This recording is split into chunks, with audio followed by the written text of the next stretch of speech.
नमस्कार, black box देख रहे हैं आप और मैं हूं आपके साथ दामिनी। आज ब्लैक बॉक्स में हम बात करेंगे एक ऐसी कुरीति कह सकते हैं या कुप्रथा के बारे में जो सदियों से चली आ रही है और जिसने कई महिलाओं को या कई कन्याओं को जन्म के अधिकार से वंचित रखा है।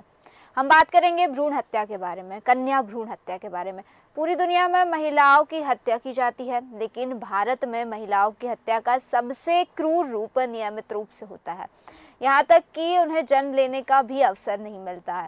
उससे पहले ही कन्या भ्रूण हत्या यानी कि कन्या भ्रूण का चयनात्मक गर्भपात दूरगामी और दुखद परिणामों के साथ भारत में सालाना 10 लाख से अधिक महिलाओं की जान ले रहा है।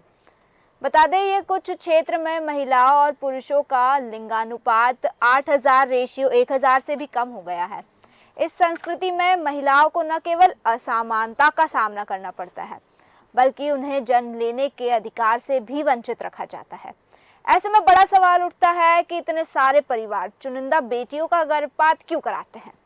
बता दें, भारत में कन्या भ्रूण हत्या का गर्भपात व्यवहारिक और सामाजिक रूप से स्वीकार्य है और कन्या भ्रूण हत्या कई कारकों से प्रेरित होती है, लेकिन मुख्य रूप से बेटी के भावी दूल्हे को दहेज देने की संभावना से प्रेरित होती है, जबकि बेटे बुढ़ापे में अपने परिवार को सुरक्षा प्रदान करते हैं और मृत माता पिता और पूर्वजों की आत्माओं के लिए संस्कार कर सकते हैं।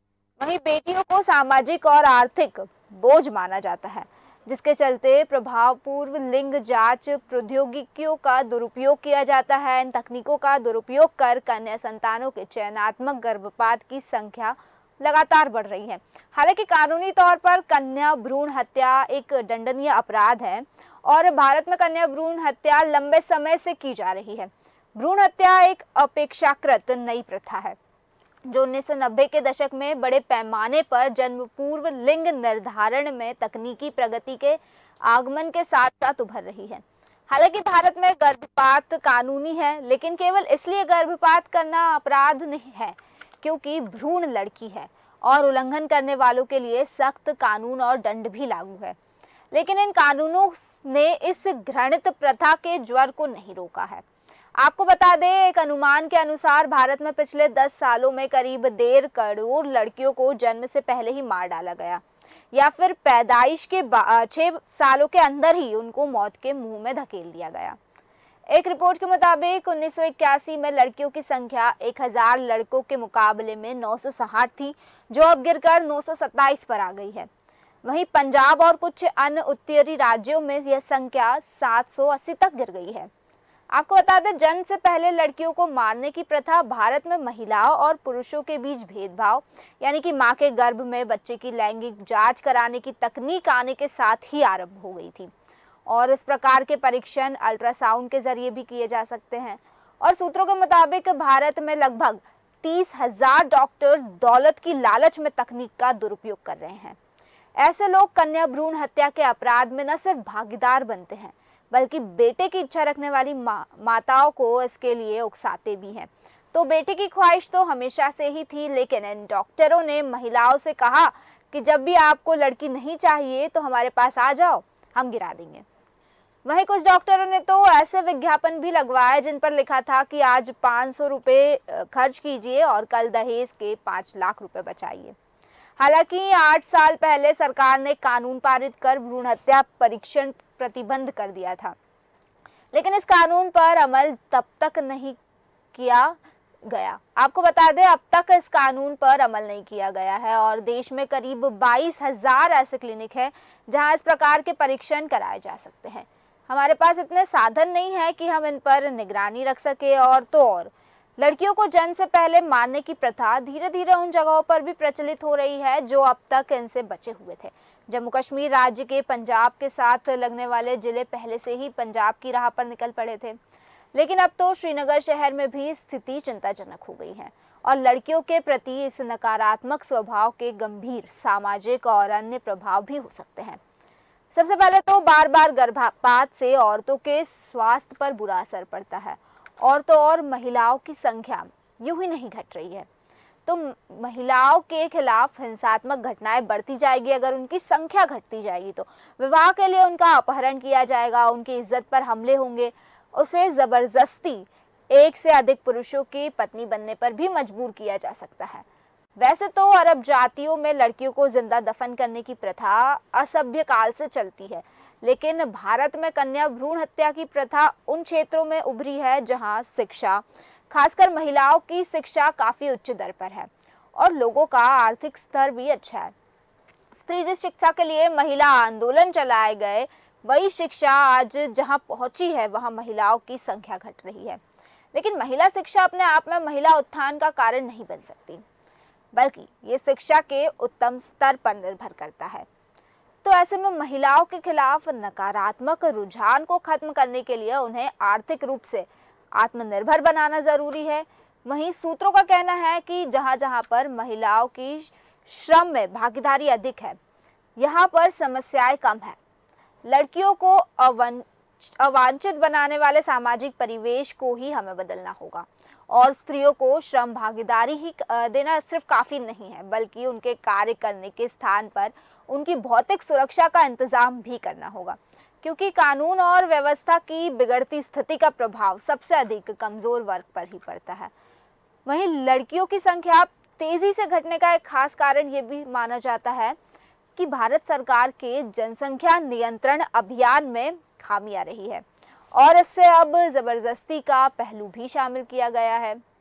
जैसे कि आपको बता दें, आंध्र प्रदेश, राजस्थान और मध्य प्रदेश कुछ ऐसे राज्यों में से है जहां पर सरकार ने 2 से अधिक बच्चे रखने वाले माता पिता को कुछ अधिकारों से वंचित करने की नीति अपनाई है। मिसाल के तौर पर अगर 3 बच्चे की मां है तो उसको सरकारी नौकरी नहीं मिल सकती। यदि वह सरकारी कर्मचारी है तो उसे प्रसव के लिए अवकाश नहीं दिया जाता। वहीं तीसरे बच्चे को मुफ्त में शिक्षा और स्वास्थ्य सुविधाएं भी प्रदान नहीं की जाती। बेशक इन नीतियों से तीसरे बच्चे के मानव अधिकारों का हनन तो होता है, साथ ही साथ माता पिता को मजबूर किया जाता है कि वो किसी भी तरीके से इस तीसरे बच्चे को पैदा करने से बचे और यदि वो चाहे कि 2 बच्चों में से कम एक लड़का हो तो दूसरी बार लड़की के गर्भधारण पर अवश्य गर्भपात कराएंगे।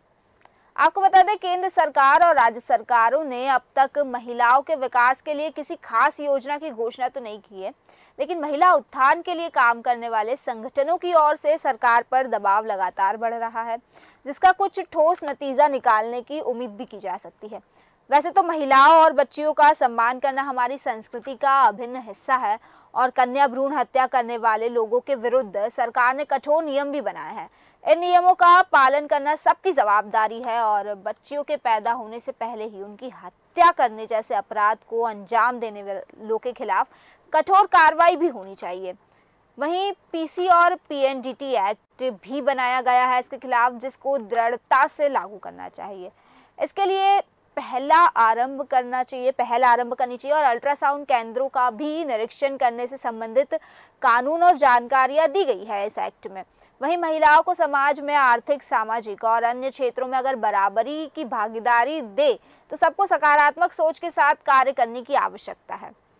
दरअसल कन्या भ्रूण हत्या ने बुराइयों की एक श्रृंखला को जन्म दिया है। पिछले 3 दशक में बड़े पैमाने पर कन्या भ्रूण हत्या के कुप्रभाव है। आपको बता दें, गिरते लिंगानुपात और विवाह योग्य लड़कों के लिए वधुओं की कमी के रूप में सामने आए हैं। और भी कई कुप्रभाव है, पहले इसके बारे में बात करते हैं। अगर आपको बता दें, इसी तरह से चीज़ें रही तो अगले 20 सालों में विवाह योग्य महिलाओं की संख्या में कमी आएगी और पुरुष कम उम्र की महिलाओं से विवाह करेंगे, जिससे कि जन्म दर में वृद्धि के कारण जनसंख्या वृद्धि के दर भी ऊंची हो जाएंगी और लड़कियों को अगवा करना भी इसी से जुड़ी एक समस्या है। और यही वजह है कि आजकल महिलाओं को लेकर कई हिंसा भी हो रही है। हिंसा लगातार बढ़ती जा रही है। अविवाहित पुरुषों की अधिक तादाद वाले समाज में अपने खतरे हैं।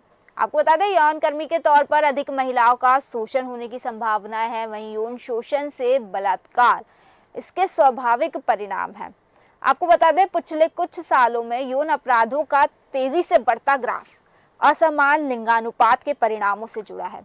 एक शोध में पाया गया है कि जिन परिवारों में पहली संतान लड़की होती है, उनमें जन से ज्यादातर परिवार पैदा होने से पहले ही दूसरे बच्चे का लिंग जांच करवा लेते हैं और लड़की होने पर उसे मरवा देते हैं।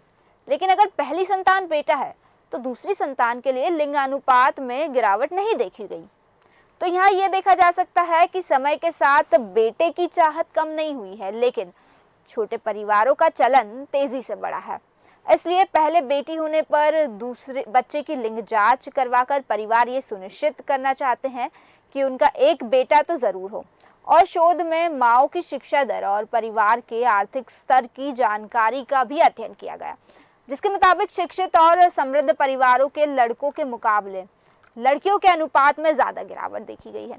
हमारे देश के अलग अलग राज्यों में देखकर ये साफ हो जाता है कि पिछले 10 सालों में शिक्षा की दर संपत्ति, जाति या समुदाय किसी एक पैमाने पर नहीं है, बल्कि सिर्फ सभी तरह के परिवारों में गर्भ में लिंग चुनाव करना आम हो गया है।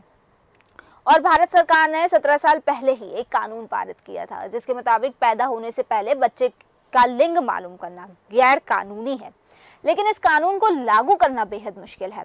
कानून को लागू करने के वाले जिला स्वास्थ्य अफसर के लिए लिंग जांच करने वाले डॉक्टर्स पर नकेल कसना बहुत मुश्किल है, क्योंकि डॉक्टर्स के पास नवीनतम तकनीक उपलब्ध है, नई टेक्नोलॉजीज है और कानून को लागू करने के लिए राज्य स्तर पर मुख्यमंत्रियों को ये बेड़ा उठाना होगा। आपको बता दें, पहले गर्भधारण और प्रसव पूर्व निदान तकनीक 1994 भारत में कन्या भ्रूण हत्या और गिरते लिंगानुपात को रोकने के लिए संसद की ओर से पारित एक संघीय कानून है। इस अधिनियम से प्रसव पूर्व लिंग निर्धारण पर प्रतिबंध लगा दिया गया है और इस एक्ट के तहत जन्म से पूर्व शिशु के लिए लिंग जांच पर भी पाबंदी है। ऐसे में अल्ट्रासाउंड या अल्ट्रासोनोग्राफी करने वाले जोड़े या फिर करने वाले डॉक्टर्स लैब कर्मी को 3 से 5 साल की सजा हो सकती है। साथ ही साथ 10 से 50 हजार के जुर्माने की सजा का भी प्रावधान है। लेकिन केवल कानून बना देने से सामाजिक बुराई का अंत नहीं हो सकता। महिलाओं के प्रति भेदभाव आम बात है और खास तौर पर कन्या के प्रति उपेक्षा हमारे समाज में गहरे जड़ों तक धसी है। तमाम कानूनों के बावजूद समाज में पुरुषों की श्रेष्ठता की गलत अवधारणा समाज के लिए खतरनाक है और आम जनता को महिलाओं के सम्मान के विरुद्ध भेदभाव रखने वाली प्रथाओं के उन्मूलन के लिए संवेदनशील बनने की तत्काल आवश्यकता है और बहुत जरूरी है। बता दें, गिरते लिंग अनुपात को संभालने की जरूरत है और इसमें राज्य, मीडिया, पत्रकारों और गैर सरकारी संगठनों, चिकित्सकों, महिला संगठनों और जनता को साथ खड़े होने की आवश्यकता है, ताकि इस बात को सुनिश्चित किया जा सके कि कन्या भ्रूण हत्या विरोधी कानून पूरे तरीके से और कारगर ढंग से लागू हो पाए। निगरानी, शैक्षिक अभियान और प्रभावी कानूनी क्रियान्वयन, इन सबके संयोजन से लोगों के मन में गहरी बैठी महिला और कन्या विरोधी मानसिकता और कुप्रथाओं को दूर किया जा सकता है। वहीं इस संबंध में धार्मिक नेताओं को भी आगे आना चाहिए। उन्हें धर्म ग्रंथों के संबंध में भ्रांतियों के बारे में स्पष्ट करना चाहिए और वहीं वैज्ञानिक, तार्किक और मानवीय दृष्टिकोण को बढ़ावा देना चाहिए। पारंपरिक रूप से पुत्र के जन्म तक सीमित धार्मिक कर्मकांडों को बेटी के संदर्भ में भी विस्तृत करने की जरूरत है। आपको बता दें, कई राज्यों ने कन्याओं के लिए कई सारी योजनाएं जारी की है, जैसे कि कन्या के जन्म पर माता पिता को नकदी देना, स्नातक स्तर तक मुफ्त शिक्षा, कुछ पॉलिसीज में किश्तों में भुगतान भी किया जाता है जो कि कन्या के विवाह के समय परिपक्व होती है। वहीं जमीनी स्तर पर स्थानीय पंचायतों को भी कन्या भ्रूण हत्या को रोकने के लिए कदम उठाने चाहिए। दरअसल स्थानीय नेताओं को अपने इलाके के शिक्षित लोगों को जागरूक करने और जनता को शिक्षित करने के लिए नियुक्त करना चाहिए, ताकि लोगों का सबलीकरण हो और कन्या भ्रूण हत्या विरोधी अभियान में महिलाओं को अभियानों में सबसे आगे खड़ा करना चाहिए। वहीं इसकी सूचना देने वालों को पुरस्कार भी देना चाहिए। कुप्रथा की भयावहता और गंभीरता के बारे में मीडिया में व्यापक प्रचार होना चाहिए। वहीं गैर सरकारी संगठनों को जनता को इस संबंध में शिक्षित करने की पूरी भूमिका निभानी चाहिए। आपको बता दें, राष्ट्रीय महिला आयोग, गैर सरकारी संगठन, स्वास्थ्य और परिवार कल्याण मंत्रालय को मौजूदा कानूनों को समुचित ढंग से लागू करने के लिए बेहतर योजनाएं बनानी चाहिए और अखबारों, रेडियो, दूरदर्शन और इंटरनेट पर व्यापक स्तर पर जन अभियान चलाए जाने चाहिए। वहीं चिकित्सा व्यवसाय और इनके संगठनों जैसे कि भारतीय चिकित्सा संगठन, रेडियोलॉजिस्ट एसोसिएशन और प्रसूति विशेषज्ञ तथा स्त्री रोग विशेषज्ञों के संगठन इत्यादि के साथ साथ चिकित्सा जगत को मानवता के व्यापक हित मन अपने तुच्छ स्वार्थों को छोड़ देना चाहिए। साथ ही साथ चिकित्सकों के लिए एक मजबूत आचार संहिता बनाने की भी आवश्यकता है।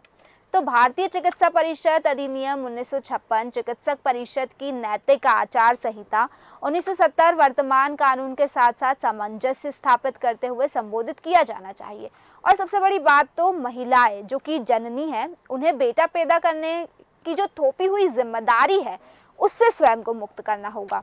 चाहे लड़का हो या लड़की हो, एक बच्चे को स्वस्थ रूप से जन्म लेने के अधिकार है और ये माता पिता की जिम्मेदारी है कि वे शिशु को उसके विकास के लिए सुरक्षित, देखभाल से भरा वातावरण प्रदान करें। सभी महिलाएं, चाहे वो माँ हो या सास, सभी को अपने स्तर पर इस दुर्व्यवहार को रोकना चाहिए। हमें अपनी बेटियों को बेटों की तरह पालना चाहिए और उन्हें समान रूप से सफल बनाना चाहिए। वहीं इस पुरानी धारा को खारिज करना चाहिए कि लड़कियों की शिक्षा केवल विवाह के लिए काम आती है, क्योंकि दुनिया का सामना करने के लिए शिक्षा एक हथियार है और भारतीय समाज में कन्या भ्रूण हत्या की गंभीर चुनौती को रोकने के लिए हमें महिलाओं को सशक्त बनाना होगा। वहीं इस तरह की कुरीतियों के खिलाफ अभियान चलाकर मौजूदा कानूनों को सख्ती से लागू कर महिला अधिकारों को मजबूती देनी होगी। तो फिलहाल के लिए बस इतना ही, फिर लौटेंगे ऐसे ही किसी मुद्दे के साथ। तब तक देखते रहिए।